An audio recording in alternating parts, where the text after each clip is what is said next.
Noong umaga ng March 26, 2024, isang malaking barko na may pangalan na Dali ang umalis mula sa daungan ng Baltimore, simula ng 27 days na paglalakbay patungong Sri Lanka, na may kargang halos 4,700 na container. Ilang minuto pagkatapos umalis ng daungan, sumalpok ito sa isa sa mga pangunahing suporta ng Francis Scott Key Bridge na nagdulot ng nakamamatay na pagbagsak ng tulay at nagresulta sa trahedya ng pagkawala ng 6 na buhay. Ano ba talaga ang nangyari? Paano nagdulot ng ganitong kalaking pinsala, isang banggaan sa isang pangunahing tulay? Bakit nawala ng kuryente ang barko ilang minuto lamang matapos itong umalis sa daungan?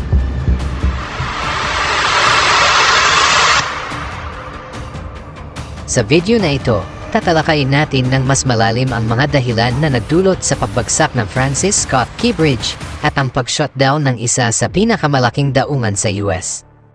Inupahan ng higanteng Danish na kumpanya ng shipping na Maersk ang Dali para sa isang planadong paglalakbay mula Baltimore patungong Sri Lanka na may dalang halos 4,700 na container. Bandang 1:00 ng madaling araw nang umalis ang Dali mula sa daungan ng Baltimore. 2 tugboat ang tumulong na igiya at ipalabas ang barko mula sa daungan.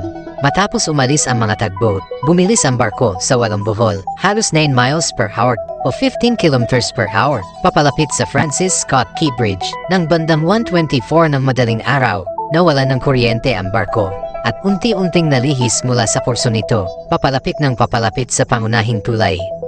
Nagbagsak ng angkla ang barko at bandang 1:26 ng madaling araw, humingi ng tulong ang piloto mula sa malalapit na tugboat. Bandang 1:27 ng madaling araw, nagkaroon muli ng kuryente ang barko. Sa oras na yun, isang pulis mula sa Maryland Transportation Authority ang nag-utos na ihinto ang trapiko sa magkabilang panig ng tulay. Matapos ang desperadong pagtatangka na pigilan ang barko, kulang na ang oras, at bandang 1:28 ng madaling araw, sumalpok ang barko sa tulay na nagresulta sa pagbagsak ng Francis Scott Key Bridge. Sa kasamaang palad, 6 na manggagawa na nag-aayos ng mga butas sa tulay ang hindi nagkaroon ng sapat na oras para makalabas sa tulay bago ang banggaan at pumanaw. Ito ang nangyari. Ngunit balikan natin ang mga pangyayari na nagdulot sa pagbagsak ng tulay na ito. Una, pag-usapan natin ang Francis Scott Key Bridge na itinayo noong 1977. Ang tulay na ito ay isang continuous truss bridge na may arc form na pangunahing gawa sa bakal, na may suspendidong konkretong deck na umaabot ng 8,636 feet o 2.6 kilometers sa kabuuan, na may pinakamahabang bahagi na umaabot ng 1,200 feet o 366 meters, na may vertical clearance na 185 feet o 56 meters. Ang tulay na ito ay isang pangunahing daanan at hub ng transportasyon para sa US East Coast at ang pangunahing daanan papunta sa Port of Baltimore, na dumadaan ang 11.3 milyon na sasakyan bawat taon.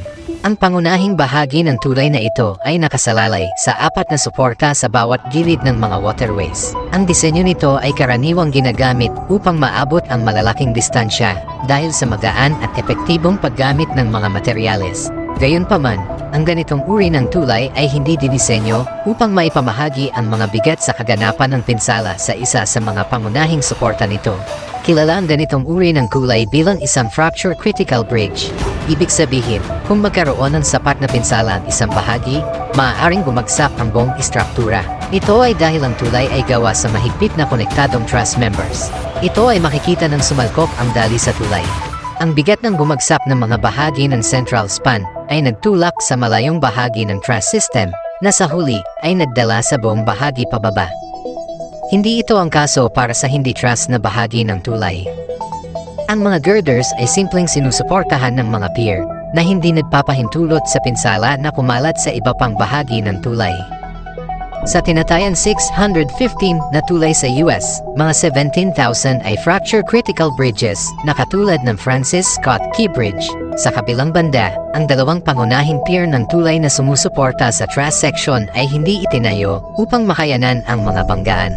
Ang mga container ship noong panahon ng pagtatayo ng Francis Scott Key Bridge ay hindi kasing laki ng Dali. Ang Dali ay isang malaking container ship na may timbang na 95,000 tons kapag walang laman, at ito ay 984 feet o 3 meters ang haba. Maabot nito ang tuktok ng Eiffel Tower kung ito ay nakatayo ng patayo. Ang barko ay may kapasidad na 10,020 foot equivalent units o TU sa maikling salita. Sa oras ng aksidente, ang barko ay may halos 4,700 na container. Bagaman hindi ito ang pinakamalaking barko sa mundo, ito ay higit pa sa kaya ng tulay. Sa katunayan, ang mga container ship noong panahon ng pagtatayo ng Francis Scott Key Bridge ay hindi kasing laki ng deli ship. Ang mga container ship noon ay kayang magdala lamang ng 2,000 hanggang 3,020 foot equivalent units, TU, na mas maliit ng malaki kumpara sa kapasidad ng dali. Ang isang barkong may ganitong bigat at laki ay nangangailangan ng malaking lakas upang ganap na huminto. Ang dali ay umaandar sa bilis na 8 buhol o higit sa 9 miles per hour. Sa laki at momentum ng barko, maaaring umabot sa 1 milya upang ganap na huminto. Sa panahon ng disenyo ng Francis Scott Key Bridge, ang posibilidad na ang isang napakalaking container ship tulad ng dali ay tatama sa isa sa mga pangunahing suporta ng tulay ay halos wala. Sa panahon ng pagdidisenyo ng Francis Key Bridge, ang posibilidad na ang isang napakalaking container ship tulad ng dali ay tatama sa isa sa mga pangunahing suporta ng tulay ay halos wala. Hindi nagdidisenyo ang mga engineers ng mga istruktura tulad ng tulay upang makayanan ang mga impact na lampas sa inaasahan. Ang isang barkong may bigat na 150,000 tons na tumatama sa pier ng tulay ay hindi isinasaalang-alang sa disenyo ng tulay. Gayunpaman, naganap na ang mga insidente ng pagbagsak ng tulay dahil sa ganitong mga banggaan. Ang Sunshine Skyway Bridge sa Tampa Bay, Florida, ay bumagsak noong May 1980 matapos sumalpok ang isang 609 feet na freighter sa isa sa mga suporta ng tulay na nagdulot ng pagkamatay ng 35 katao. Ang tulay na iyon ay walang proteksyon mula sa ganitong mga banggaan. Dahil sa insidenteng ito, naglabas ang Federal Highway Administration ng mga bagong pamantayan na nag-aatas na ang mga bagong itatayong tulay ay magkaroon ng sapat na proteksyon mula sa ganitong mga banggaan. Ang bagong Sunshine Skyway Bridge ay may 36 na cylindrical concrete dolphins, kasama ang 2 rock islands na pumapalibot sa mga pangunahing suporta. Ang mga fenders ay mga istrukturang nakapalibot sa mga haligi ng suporta upang protektahan ang mga ito mula sa pinsala, katulad ng mga fenders sa kotse. Ang mga dolphins ay mga independent structure, karaniwang gawa sa konkreto, na idinisenyo upang pigilan ang mga barko na sumalpok sa mga suporta o kahit man lang bawasan ang impact.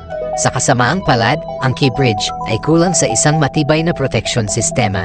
Ang mga dolphins ng tulay ay nakalagay ng malayo sa kanilang mga pier na nag-iwan ng sapat na space para sa mga barko upang umiwas sa kanila. Ang mga dolphins ng Key Bridge ay maaaring makapigil ng isang maliit na bangka, ngunit hindi isang container ship tulad ng dali. Ito ay nangangahulugan na ang kasalukuyang sistema ng proteksyon ng tulay ay lipas na, at ang Maryland ay hindi na-update ang tulay upang makasabay sa kasalukuyang laki at bigat ng mga container ship. Ang paboritong paraan para sa pagbuo ng mga tulay sa mga araw na ito ay ang pagkakaroon ng redundancy. Ang Key Bridge ay walang anumang redundancy. Sa lungsod ng Melbourne, Australia, ang Westgate Bridge ay may pangunahing haba na 1,102 feet o 336 meters. Ang isa sa mga pangunahing pier nito ay may isang artipisyal na isla na pumapalibot sa pier upang protektahan ito mula sa malalaking container ship. Ang ganitong uri ng redundancy ay nagpoprotekta sa tulay mula sa ganitong mga banggaan. Ang gasto sa pag-aayos ng ganitong proteksyon sistema ay mas mababa kaysa sa kritikal na pinsala sa isa sa mga estruktural na elemento ng tulay. Ang isang tulay tulad ng Francis Scott Key Bridge ay may napakaliit na espasyo para sa mga barko upang makadaan na nangangailangan ng mga tugboats upang igiya ang barko palabas ng daungan. Ang mga tugboats ay maaaring magmaneho at mag-escort ng mga barko sa mga mapanganib at mahal na mga waterways. Ang escort tugs ay kinakailangan upang tumulong sa pagmamaneho at paghinto ng malalaking barko. Kung ang mga tugboats ay nanatili sa barko nang mas matagal na nag-escort dito sa tulay, maaaring naisalba nito ang barko sa linya at napigilan ang pag-anod nito. Sa kasamaang palad, ang ganitong pinalawig na escort ng tugboats ay hindi kinakailangan o ipinag-uutos sa Baltimore Port at sa maraming iba pang daungan sa US. Karamihan dahil sa karagdagang gastos na dulot nito sa pagpapadala. Ang bawat individual na daungan ay gumagawa ng sarili nilang mga patakaran sa tugboat na nagre-resulta sa magkakaibang mga regulasyon sa buong bansa. At dahil sa kompetisyon ng mga daungan para sa negosyo, nabawasan ang mga tawag para sa pinalawig na escort ng tugboats na maaaring magdagdag ng 10,000 dolyar para sa bawat transit. Ang Baltimore Port na pinapatakbo ng estado ng Maryland ay karaniwang gumagamit ng tugboats upang tumulong na igiya ang mga barko palabas ng mga daungan at hindi kinakailangan ang pinalawig na escort ng tugboats maliban kung inutos ng mga lokal na harbor pilots o US Coast Guard dahil sa mga alalahanin sa kaligtasan na may kaugnayan sa panahon, trapiko, kargamento o mga isyong mekanikal. Ang supply ng mga tugboats ay limitado rin. Ang mga tugboats ay isang malaking paunang gastos para sa mga nagpapadala at maraming kumpanya ang ayaw magbayad para dito. At kung ang Baltimore ay magsisimulang mag-utos ng mas mahabang escort ng tugboats, maaaring makita natin ang pagbaba sa kanilang negosyo habang ang mga barko ay pupunta sa ibang mga daungan na mas mura. Sa isang perpektong mundo, gusto ng mga ship pilots na magkaroon ng dagdag na tugboats sa lahat ng oras hanggang sa makarating ang barko sa karagatan. Ngunit ayaw ng mga kumpanya ng pagpapadala na magbayad para sa mga tugboats na ito. Gayunpaman, sa pagtaas ng laki ng mga cargo ships at ang banta na dulot nila sa mga tulay at iba pang kritikal na infrastruktura, marahil ay dapat na ipinag-uutos ang mas mahabang escort sa buong US. Sa huli, marami pa rin tayong hindi alam. Ang misteryo ng pagkawala ng kuryente ng barko ay patuloy na iniimbestigahan. Ayon sa mga dokumentong isinampa ng lungsod ng Baltimore, ang mga may-ari at operator ng container ship na dali ay alam na ang barko ay hindi ligtas para maglayad bago ito umalis sa daungan. Ang dali ay nakaranas ng mga problema sa supply ng kuryente ilang oras bago ang pag-alis na hindi agad na isaayos at ito ay maaaring magtagal bago natin malaman ang tunay na nangyari. Ang mga insidenteng tulad nito ay palaging trahedya, ngunit ang mga aral na matutunan mula rito ay makakatulong upang gawing mas matibay at mas ligtas ang mga tulay sa hinaharap at mapabuti ang mga protokol ng kaligtasan para sa mga barkong pumapasok at pumaalis sa mga daungan. Ang pagpapanatili o pagdaragdag ng mga proteksyon sistema ng tulay tulad ng mga fenders o dolphins ay relatibong murang proyekto kumpara sa pagtatayo ng bagong tulay. Maaga pa upang sabihin kung gaano katagal bago mabuksan muli ang Port of Baltimore o mapalitan ang nasirang tulay. Ngunit malamang ay hindi ito aabot ng mas mababa sa 2 taon upang mapalitan ang tulay.